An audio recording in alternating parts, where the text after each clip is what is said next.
இந்திய வரலாற்றிலேயே ஒரு தமிழனை பார்த்து மொத்த டெல்லி பாராளுமன்றமே எழுந்து நின்று வணக்கம் சொன்னது இந்த ஒரு மனிதனுக்கு மட்டும்தான்.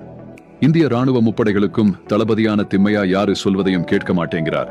இந்திய பிரதமர் நேருவே சொல்லியும் கூட அப்ப கூட கேட்காத திம்மையா அப்போ என்ன செய்வதென்று தெரியாமல் சோகமாயிருந்த நேருவிடம் திம்மையாவிற்கு ப்ரமோஷன் கொடுத்து மேலை நாடுகளுக்கு உளவு பார்ப்பதற்கு அனுப்பிவிடுங்கள், அவர் திரும்ப வருவதற்குள் இந்திய முப்படைகளுக்கும் தனித்தனியாக 3 தளபதிகளை போட்டுவிடுங்கள் என்று சொல்லி மிகப்பெரிய சிக்கலான ராணுவ பிரச்சனையை நேருவிற்கு மிகவும் எளிமையாக முடித்து கொடுத்து விட்டால் தமிழ்நாட்டிலிருந்து வந்த ஒரு மனிதர்.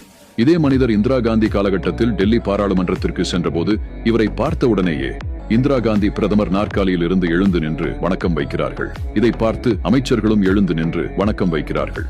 உடனே ஆளும் கட்சி எம்பிகள், எதிர்க்கட்சி தலைவர்கள் என்று எல்லாரும் எழுந்து நின்று வணக்கம் வைக்க இந்திய வரலாற்றிலேயே பாராளுமன்றத்திற்குள் நுழைந்த ஒரு மனிதரை பார்த்து பிரதமரிலிருந்து ஒட்டுமொத்த பேரும் எழுந்து நின்று வணக்கம் வைத்தது என்பது தலைவர் காமராஜருக்கு மட்டும்தான். காமராஜரை பற்றி நீங்கள் என்ன நினைக்கிறீர்கள் என்பதை கமெண்டில் கூறுங்கள்.